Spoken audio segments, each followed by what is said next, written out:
well as a foundation. Absolutely. There's no doubt about it. I mean, I was lucky in a lot of ways. I fell into it to a certain degree, and a lot of kids don't have that opportunity. So as long as I'm out there on the tennis court, we've got to continue to try to come up with as many ways as possible to get as many kids as possible out on the court. Because it is I think we all know it's still too expensive in the game. As Americans, how does the Open compare to the other towns? Way better.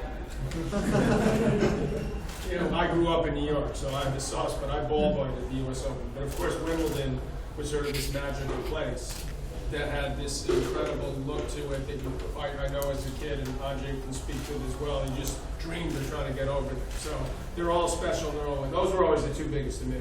Yeah, I think anybody in their home country that has a slam, if you're lucky enough to be English, if you're lucky enough to be French, and you're lucky enough to be Australian or American, I think you always lean towards your home country. But if you pick one event in our sport, I think most players generally would say that the one that they want to win or the one they dreamt about as a kid would have been Wimbledon.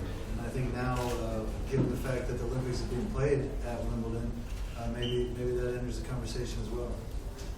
Andre, as someone who spent over 100 weeks at number one, can you talk about the pressures of staying on top?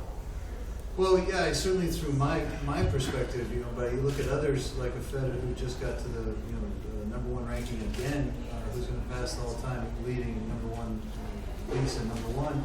He certainly doesn't make it look too stressful, that's for sure. I mean, it's not the way I felt when I was on the tennis court.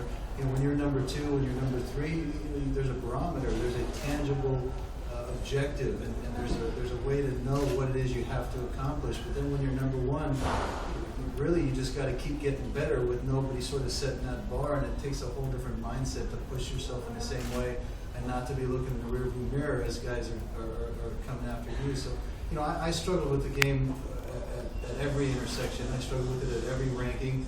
And when I found those moments in my career where I was in that zone and just pushing myself and just becoming a better overall athlete and tennis player, I mean, there were few and far between those times I felt comfortable out there.